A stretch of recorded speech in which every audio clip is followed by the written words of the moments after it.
পরম নাগর কৃষ্ণ তাতে হব অতি তৃষ্ণ, ভজতারে ব্রজভাব লইয়া, রসিক ভকত সঙ্গে রহিব প্রীতি রঙ্গে, ব্রজপুরে বসতি করিয়া। আমরা বর্তমানে আছি ঠাকুর মহাশয়ের শ্রী প্রেমভক্তি চন্দ্রিকার ৯৭ সংখ্যক স্তবকে। যারা প্রত্যহ শুনে যাচ্ছেন প্রেমভক্তি চন্দ্রিকার এই আলোচনা,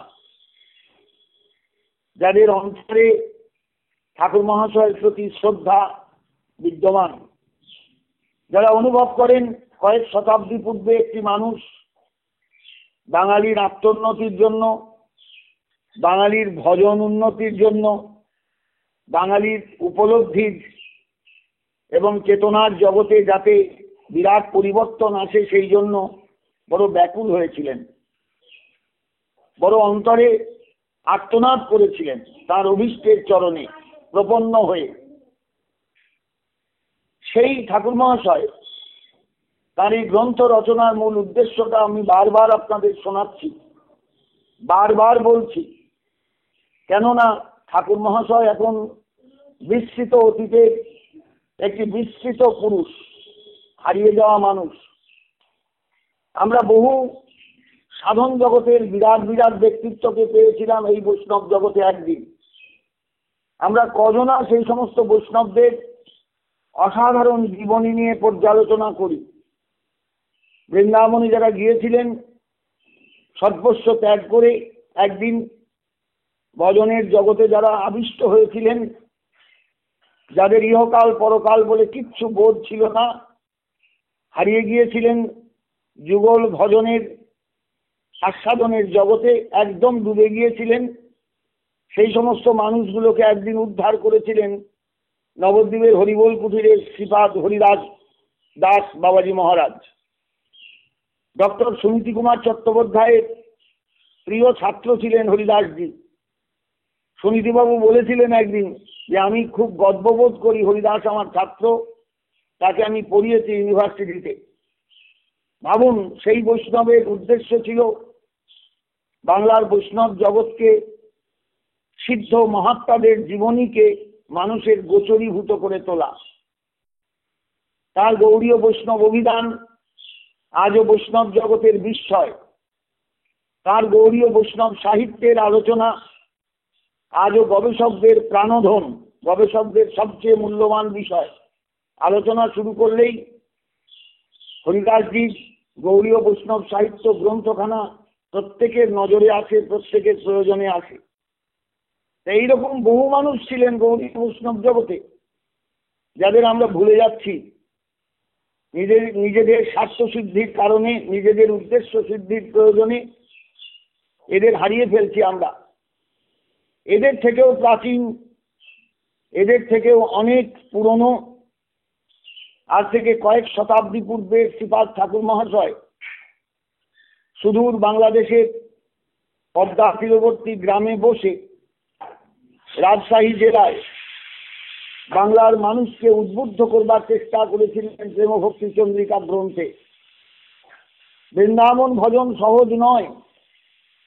যারা মনে করেন সহজ, তারা অত্যন্ত নিম্নমানের, আমি বলবো তারা বোঝেন না কিছু। ঘরে একটা চিত্রপট রাখলাম আর দুটো ফুল তুলসী পাতা দিলাম মানেই রাধা কৃষ্ণের ভজন হয়ে গেল, তা নয়। এই ভজনটা অন্তরের, এই ভজনটা স্মরণের ভূমি। এই জন্য ঠাকুর মহাশয় দুবার প্রেমভক্তি চন্দ্রিকার সূচনায় প্রহ্লাদ চরিত্রের নববিধা ভক্তির কথা বলেছেন, এবং তাকে বলেছেন এই ভক্তি পরম কারণ। অর্থাৎ প্রহ্লাদ চরিত্রের এই আলোচনাটা কারণ রূপা ভক্তি, এটা কার্যরূপা নয়। কার্যরূপা ভক্তি হলো একেবারে সম্পূর্ণরূপে ভাবনার জগতে ডুবে যাওয়া, ডুবে যাওয়া। বারবার কথার অর্থই হলো যারা নিমগ্ন সাধক। আমি আবার মনে করিয়ে দিই সকলকে, দক্ষিণ ভারতের আরবারদের উপাসনা একদিন বাংলায় এসেছিল শ্রীমন মহাপ্রভুর করুণায়। মহাপ্রভু দক্ষিণ ভারতে গিয়েছিলেন নিত্যানন্দ প্রভুর প্রেরণায়। এটা আমার বিশেষ অনুভব, কোথাও গ্রন্থে আমি পাইনি।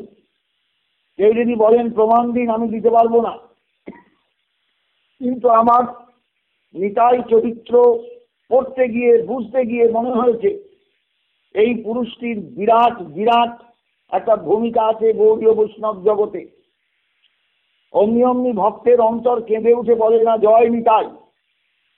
অমনি অমনি ভক্তের অন্তরে নিত্যানন্দ সম্পর্কে জয়ধ্বনি দেওয়ার ব্যাকুলতা সৃষ্টি হয় না।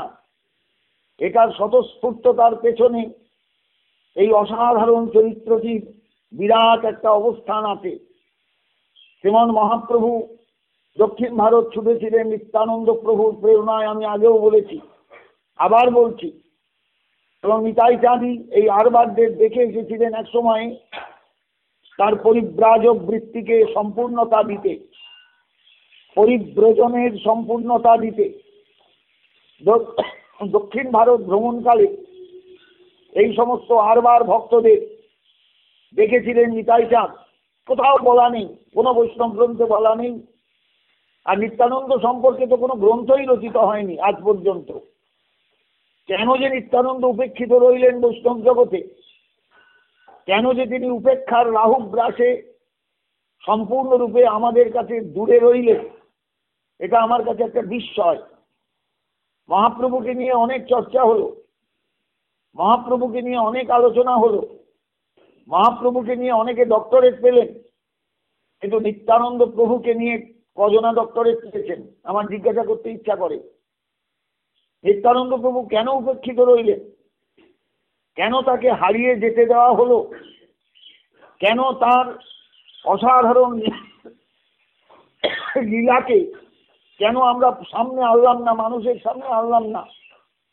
শুধু একটা জয় নিতাই ধ্বনি দিলেই নিত্যানন্দ সম্পর্কে আলোচনা শেষ? আমার মনে হয় তা নয়। এই নিতাই চাঁদি হলেন মূল ব্যক্তি, যিনি এই ভজনের জগৎটাকে প্রশস্ত করেছিলেন আমাদের কাছে। মহাপ্রভুকেও বাধ্য করেছিলেন এই ভজনশীল বৈষ্ণবদের সম্পর্কে জ্ঞাতব্য তথ্য জেনে আসতে। মহাপ্রভু রামানন্দের সঙ্গে আলোচনায় বসেছিলেন দক্ষিণ ভারতের পথে যেতে গিয়ে গোদাবরী তীরে। আলোচনার মধ্যে দিয়ে বুঝতে পেরেছিলেন রামানন্দের অবস্থানটা কোন জায়গায়, আর ভজন জগৎটা কেমন। আর সেই রকম ভাবেই মহাপ্রভু এগিয়েছিলেন পরবর্তী পদক্ষেপ নিয়ে, কিছু হাতে নথি পাওয়া যায় কিনা। কারণ রেকর্ড ছাড়া কেউ বিশ্বাস করবে না এই ভজনকে। রাধা কৃষ্ণ ভজন তখন ভারতবর্ষে কেউ জানতো না, রাধা কৃষ্ণ যুগলকে কেউ চিনত না। রাধারানীকে অমর্যাদা করা হতো পরকীয়া নায়িকা বলে। বিষয়টা ভালো বুঝবেন। পরম নাগর কৃষ্ণ, তাতে হব অতি কৃষ্ণ। আমি কালকে নাগরের কথা ব্যাখ্যা করেছি আপনাদের কাছে, কাকে নাগর বলে। নাগর শব্দের অর্থই হলো উপপতি।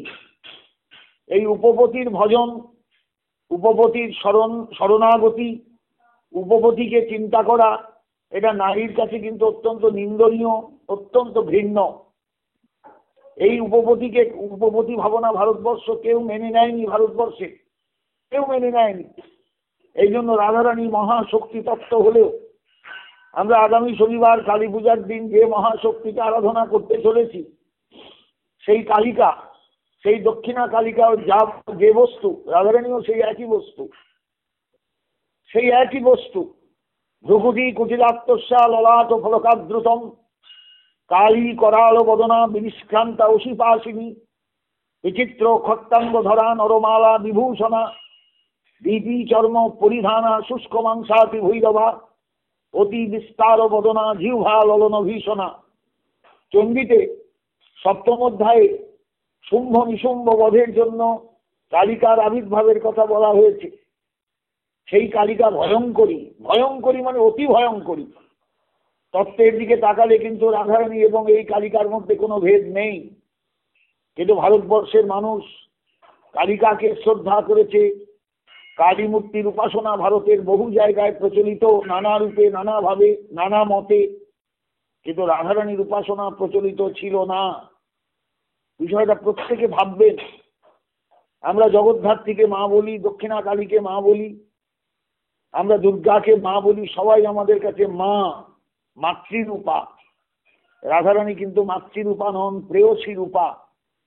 তাকে মা বলে ডাকাটা অপরাধ, কারণ তিনি ব্রহ্মের প্রেয়সী, গোবিন্দের প্রেয়সী। তার সঙ্গে সম্পর্কটা আমাদের অন্য জায়গায়। এটা সবাই বোঝেন না, এটা সবাই অনুধাবন করেন না। এটা ভারতবর্ষের শিক্ষিত সমাজ, জ্ঞানী সমাজ, শাস্ত্রজ্ঞ বেদজ্ঞ সমাজ কেউ অনুভব করেনি। বলেই রাধারানীর উপাসনা কোনোদিন প্রতিষ্ঠা লাভ করেনি উত্তর ভারতে। বৃন্দাবন চাপা পড়ে গিয়েছিল সম্পূর্ণ।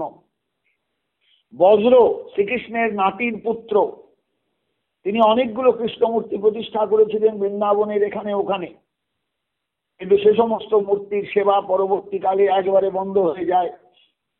বৃন্দাবন সম্পূর্ণ জঙ্গলাকীর্ণ হয়ে যায়। মাধবেন্দ্র পরিপাদ জঙ্গল কেটে মাটি খুঁড়ে গোপালজিকে আবিষ্কার করেন। যে গোপাল এখন নাথদ্বারে প্রতিষ্ঠিত আছেন, উনি মাধবেন্দ্র পরিপাদের গোপাল। এরকম অনেক মূর্তি ছিলেন, বেশ কিছু মূর্তি। তা যাই হোক, আমার বক্তব্য আর কিছু নয়। রাধা কৃষ্ণ যুগল উপাসনার গুরুত্বটা সবাই অনুভব করবে। এটা মানুষের ভাবের উপাসনা, ভাব জগতের উপাসনা। এই ভাব জগৎটা যদি তৈরি না হয়, ভাব জগৎটাকে যদি মানুষ না বোঝে, তাহলে কিন্তু কোনোদিনই এই উপাসনার জগতে সে ঢুকতে পারবে না। এর জন্য একটা সিদ্ধ গুরু প্রণালী দরকার।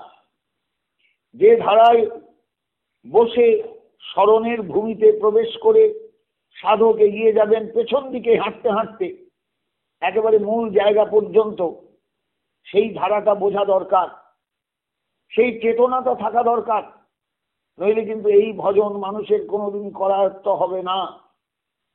পরম নাগর কৃষ্ণ, তাতে হব অতি তৃষ্ণ। অতি তৃষ্ণ কথাটা ভালো করে খেয়াল করবেন। আমার তৃষ্ণা থাকবে সাংঘাতিক মাত্রায় এই পরম নাগরকে অনুভব করার ক্ষেত্রে।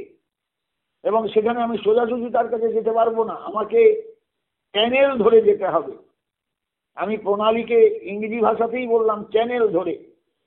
গুরুপাদ পদ্মগণের বা গুরুপাদ গুরুবর্গের পরপর যে পেছনের যে রূপ, পেছনের যে ধারা, শ্রী গুরুদেব, শ্রী পরম গুরুদেব, শ্রী পরাপর গুরুদেব, শ্রী পরমেশ্বরী গুরুদেব, শ্রী পরাৎপর গুরুদেব, এইভাবে পেছন দিকে হাঁটতে হবে। প্রত্যেকেরই একটা সিদ্ধ দেহ থাকবে, প্রত্যেকেরই একটা সেবা থাকবে, প্রত্যেকেরই একটা কুঞ্জ থাকবে, প্রত্যেকেরই একটা অবস্থান থাকবে, প্রত্যেকেরই একটা গায়ের রং সেখানে আলাদাও হতে পারে, একও হতে পারে। প্রত্যেকেরই ভাবভঙ্গি আলাদা, সেবার কার্য আলাদা।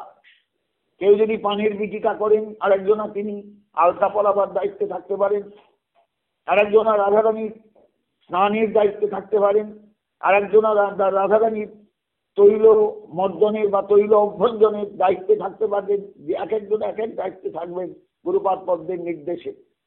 ওই ভজনটাই তার নির্দিষ্ট, ওই ভজনটাই তার সর্বস্ব, ওই ভজনটাই তার জীবনের সবকিছু। এখানে মন্ত্র নেই, তন্ত্র নেই, এখানে অষ্টকের কিছু নেই, এখানে কিচ্ছু নেই, কিচ্ছু নেই। শুধু ওই মহাশক্তির অসাধারণ সেবা কার্যে নিজেকে সম্পূর্ণরূপে সঁপে দেওয়া। ভজতারে ব্রজভাব লইয়া, এই ব্রজভাবটা দরকার। ব্রজের মানুষ যেমন লেলালা খালে, বৃন্দাবনে দেখবেন যদি যান, এখনো বৃন্দাবনে দেখবেন, ব্রাহ্মণ বাড়িতে গিয়ে ঢুকবেন, রান্নাঘরের দিকে তাকাবেন, দেখবেন কলুঙ্গির মধ্যে একটা গোপাল বসানো আছে, অথবা একটি কৃষ্ণমূর্তি বসানো আছে। ভোগটা ওইখানেই হয়। বাড়ির গৃহিণী রান্নাবাড়ি করে সব ঢাকাঢুকি দিয়ে দরজাটা কিছুক্ষণ বন্ধ করে দেয়, ওই বিগ্রহকে ভোগ দিয়ে দেন মনে মনে, ব্যাস ভোগ শেষ। তাকে যে মন্দিরে নিয়ে আসতে হবে, থালায় বেড়ে দিতে হবে, তা বৃন্দাবনে নেই প্রচলিত। সনাতন প্রভু বৃন্দাবনে ভিক্ষা করতে যেতেন এক চৌবে বাড়িতে, চৌবে মানে চতুর্বেদী ব্রাহ্মণের বাড়িতে ভিক্ষা নিতেন।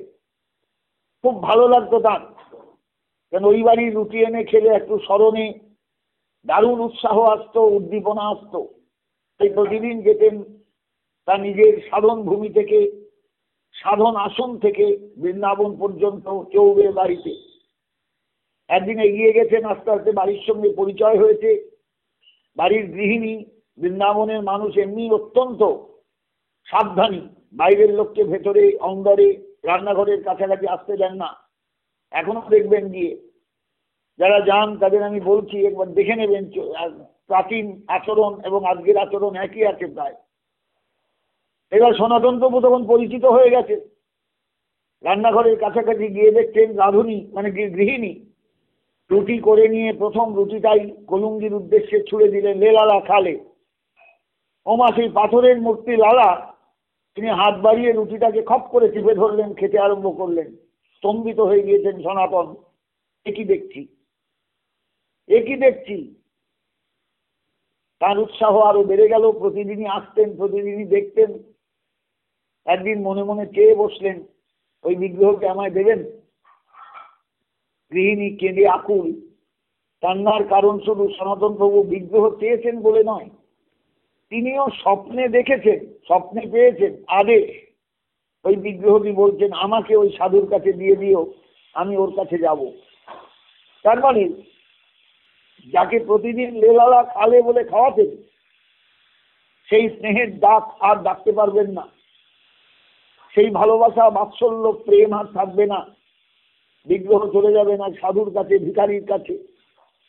তার পরিচয় কি গৃহিণী জানেন না, তিনি কোথায় থাকেন তাও জানেন না, শুধু জানেন তিনি এখানে এসে একটা রুটি নিয়ে বা দুটো রুটি নিয়ে চলে যান। সেই বিগ্রহই হলেন সনাতন প্রভুর মদন মোহন। আজও করলিতে গেলে সেই বিগ্রহের দর্শন মেলে, সেই বিগ্রহ দেখে ভক্তগণ ধন্য হন। এই হলো ব্রজভাব। এইভাবে বাৎসল্য ভাবে ব্রজের গোবিন্দ সেবা পান, দাস্যভাবে সেবা পান দাসদের, সখ্যভাবে সেবা পান সখাদের। যখন প্রকটিত হয়েছিলেন তখনও যেমন সেবা পেতেন, আজও সেই সেবা অহরহ চলছে স্মরণের ভূমিতে সাধকের।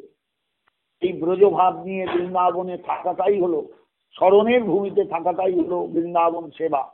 ভজতারে ব্রজভাব লইয়া। বৃন্দাবনের সেবাটা কিন্তু ওই জোর করে সেবা নয়, স্মরণ করে জোর করে না এখন আমার একটু স্মরণে বসতে হবে, এই টাইমটা আমার স্মরণের সময়, তা নয়। অটোমেটিক, একদম অটোমেটিক।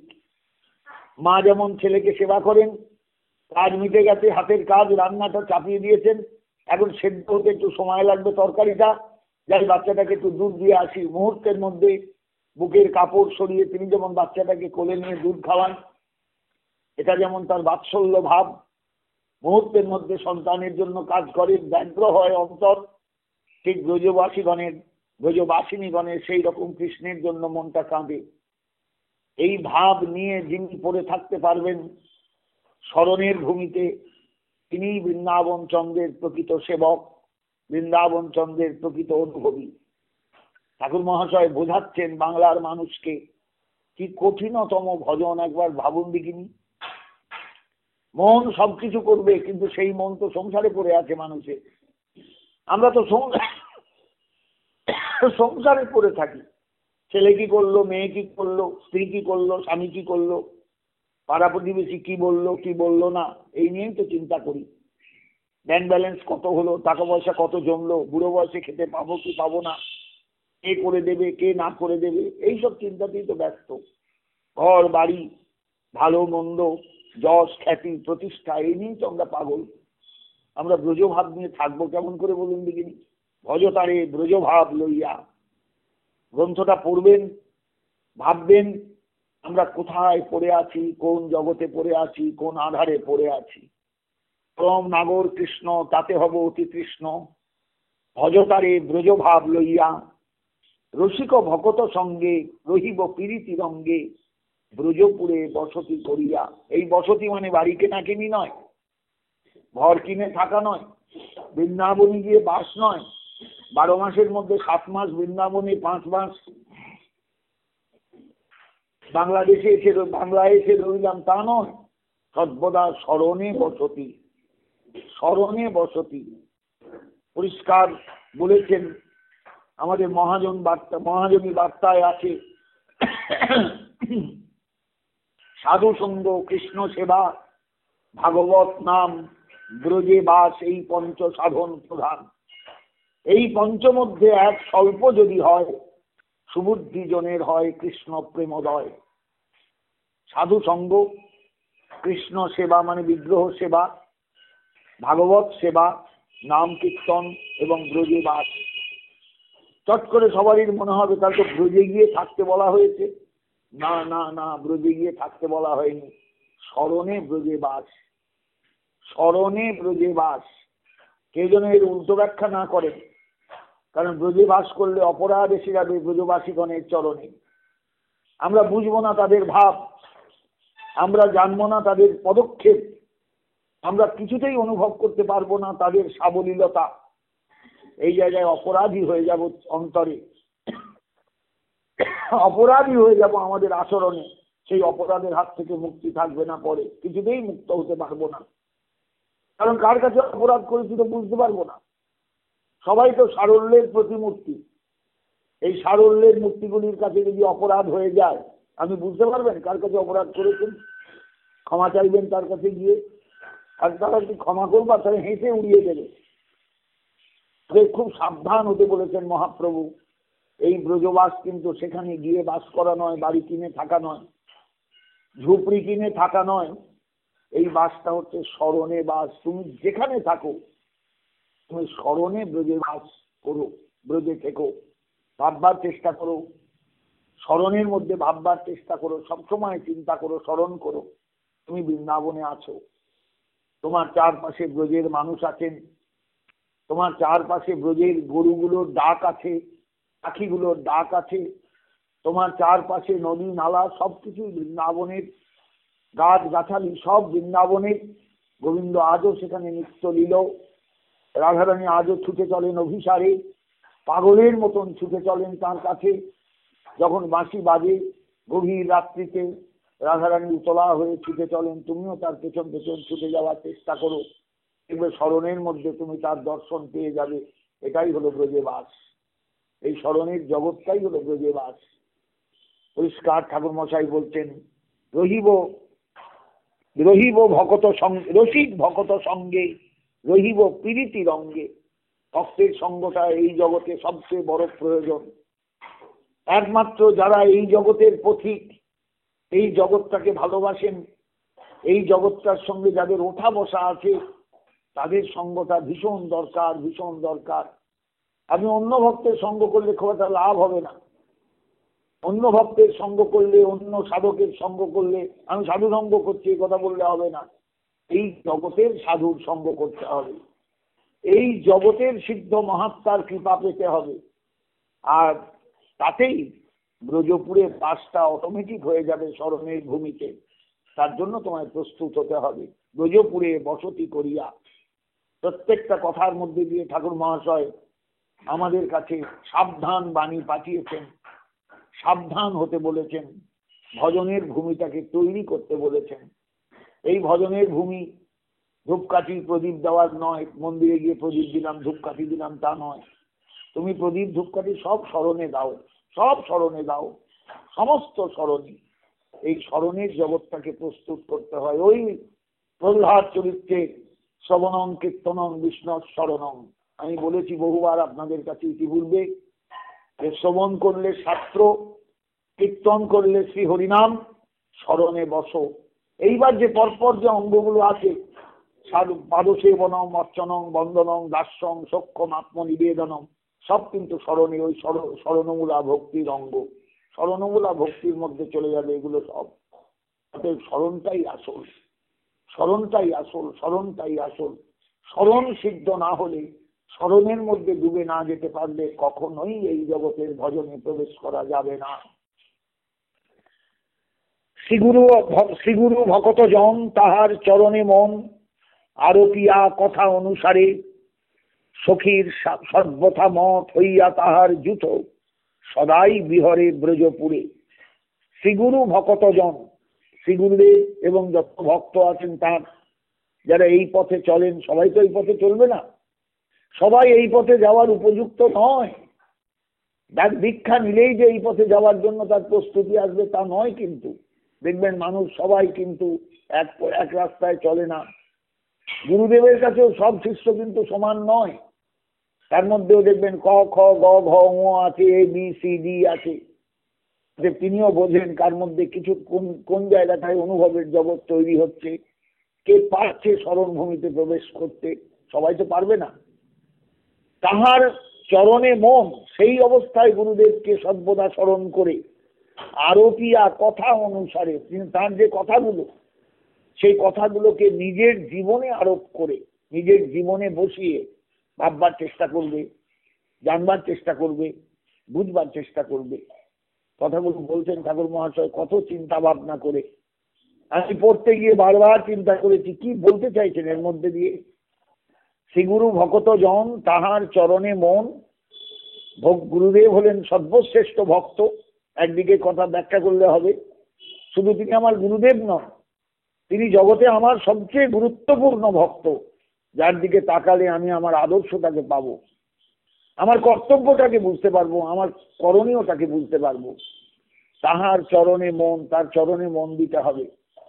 আরতিয়া কথা অনুসারে, তার কথায় আমাকে ধরে নিতে হবে, বুঝে নিতে হবে তিনি কি বলতে চাইছেন, তিনি কি ভাবতে চাইছেন, তার স্মরণের ভূমিকা কেমন, এটা বুঝতে হবে।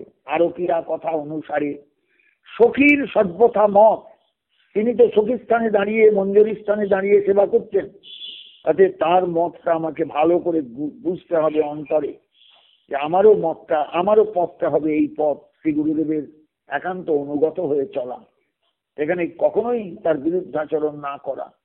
সখীর সর্বথা মত, এই সখী কিন্তু আর কেউ নন, শ্রী গুরুদেব। হইয়া তাহার জুথ, তিনি যে জুথে আছেন, যে সখীর জুথে আছেন, সেই জুথেই আমায় থাকতে হবে, অন্য জুথে গেলে হবে না। তাহলে আমি গুরুদেব থেকে বিচ্যুত হয়ে গেলাম, গুরুতত্ত্ব থেকে সরে গেলাম, আমার ভজনের ভূমিটা একদম কেটে গেল, আমার কিচ্ছু থাকলো না। সদাই বিহরে ব্রজপুরে, এইভাবেই ব্রজপুরে বিহার করতে হয় স্মরণের ভূমিতে। এখানে বৃন্দাবনে গিয়ে আপনি বিহার করছেন না, বৃন্দাবনে গিয়ে আপনি ছোটাছুটি করছেন না, বৃন্দাবনে গিয়ে আপনি সবসময় গুরুদেবের পেছনে পাবেন না। গুরুদেব তো কবে দেহ রক্ষা করেছেন, তাহলে আপনি গুরুদেবকে সেখানে পাবেন কোথায়? স্মরণে। গুরুদেবকে কোথায় পাবেন? চিন্তনে। গুরুদেবকে কোথায় পাবেন? মননে। আপনার ধ্যান, আপনার অনুভব, আপনার ভাবনার জগৎ আলোকিত হয়ে উঠবে শ্রী গুরুদেবের অবস্থানে। হয়তো তিনি বহুদিন আগেই জগৎ সংসার ছেড়ে চলে গিয়েছেন, কিন্তু আপনার ধ্যানের ভূমিতে তিনি আজও প্রকট, আপনার স্মরণের ভূমিতে তিনি আজও প্রকট, আপনার মননের জগতে আজও তিনি প্রকট। সেই প্রকটিত শ্রী গুরুপাদ পদ্মের সিদ্ধ দেহটাকে অনুসরণ করে চলাটাই বৃন্দাবনের পথে আপনার একমাত্র কর্তব্য। সদাই বিহরে ব্রজপুরে, এইভাবেই ব্রজপুরে বিহার করা দরকার, স্মরণের ভূমিতে চলাচল করা দরকার। তবে একটা মানুষের জীবনে সার্থকতা আসবে, সার্থকতা আসতে পারে। লীলারস সদা গান যুগল কিশোর প্রাণ, প্রার্থনা করিব অভিলাষ, জীবনে মরণে এই আর কিছু নাহি চাই, কহে দিন নরোত্তম দাস। ৯৯ নম্বর বা ৯৯ সংখ্যক স্তবকে এসে ঠাকুর মহাশয় নিজেকে সামনে এনে আনলেন, নিজেকে এনে দিন বলে নিজের পরিচয় দিলেন। আমি দরিদ্র, আমার কিচ্ছু নেই, আমার কিচ্ছু নেই, আমার কিচ্ছু নেই। আমরা জগতে বলতে পারবো আমার কিছু নেই, আমি এত টাকার মালিক, আমি তত টাকার মালিক, আমি এই বংশে জন্মেছি, আমি ওই বংশে জন্মেছি, আমি এই বংশের অবতংশ, ওই বংশের অবতংশ, এইসব বলার কোনো অর্থ আছে এই জায়গাটায়? কিচ্ছু নেই, কিচ্ছু নেই, কিচ্ছু নেই। ঠাকুর মহাশয় নিজেকে দিন বলে পরিচয় দিয়ে বলছেন, লীলারস সদা গান, বৃন্দাবন স্মরণে আমার একমাত্র কর্তব্য হবে রাধা গোবিন্দের লীলারস গান করা, একমাত্র গুনগুন করে সেই সঙ্গীত নিয়ে থাকা। কারণ সঙ্গীত মনকে একাগ্র করে, সঙ্গীত মানুষকে ডুবে যেতে সাহায্য করে, নিমগ্ন হতে সাহায্য করে। আবার সেই আরবার শব্দ আসছে, যারা নিমগ্ন সাধক, যারা একদিন দক্ষিণ ভারতে নিমগ্ন হয়েছিলেন তাদের সাধন ভূমিতে, সেই নিমগ্নতা এনে দেয় সঙ্গীত জগৎ। যুগল কিশোর প্রাণ, যে সঙ্গীতের মূল বিষয়বস্তুই হচ্ছেন যুগল কিশোর, সেই সঙ্গীতে আমায় ডুবে যেতে হবে। প্রার্থনা করিব অভিলাষ, সব সময় গাইতে গাইতে স্মরণ করতে করতে আমায় প্রার্থনা করতে হবে, ওগো দয়াল আমায় একটু কৃপা করো, রাধারানী আমায় একটু করুণা করো, তোমার শ্রীচরণে আমি যেন পড়ে থাকতে পারি, আমার আর কিচ্ছু চাই না, কিচ্ছু চাই না। জীবনে মরণে এই আর কিছু নাহি চাই। ঠাকুর মহাশয় নিজেই ঘোষণা করে মানুষকে সাবধান করছেন, অ্যালার্ট করে দিচ্ছেন যে তোমরা সব সময় প্রার্থনা করবে, জীবনেও যা চাই মরণেও তাই চাই, আর কিচ্ছু চাই না, আর কিছু নাহি চাই। কহে দীন নরোত্তম দাস, আমি অত্যন্ত দীন, আমি অত্যন্ত দরিদ্র, আমার কিচ্ছু নেই অহংকারে, আমার কিচ্ছু নেই বলার, কিচ্ছু নেই আমার, তুমি একটু কৃপা করো। এ রাধে, হে প্রাণেশ্বরী স্বামিনী আমার, তুমি একটু করুণা করে আমাকে গোবিন্দের চরণে দিয়ে এসো, আমি যেন গোবিন্দকে একবার তোমার সেবাময় বিগ্রহকে আমি যেন একটু আস্বাদন করতে পারি, তোমার ধ্যান দৃষ্টিতে আমি যেন তার দিকে একটু তাকাতে পারি, তোমার সেবার দৃষ্টি নিয়ে আমি যেন তার দিকে একটু তাকিয়ে সেবা করতে পারি। কি চাইছেন তিনি এটা যেন আমার অন্তরে অনুভব হয়। তুমি ছাড়া তো আমার কোনো গতি নেই, আমার সেবা শেখাবে কে, আমার সেবা জানাবে কে? তুমি আমার হৃদয়ে বসে, তুমি আমার অন্তরে বসে আমাকে সেবা বোধ জাগিয়ে দাও, সেবক হিসাবে, সেবিকা হিসাবে আমাকে তৈরি করো। আমি আর কিচ্ছু চাই না, আমি আর কিচ্ছু চাই না, আমি আর কিচ্ছু চাই না। জয় নিতাই, জয় গৌর সুন্দর, জয় গৌর ভক্তবৃন্দ।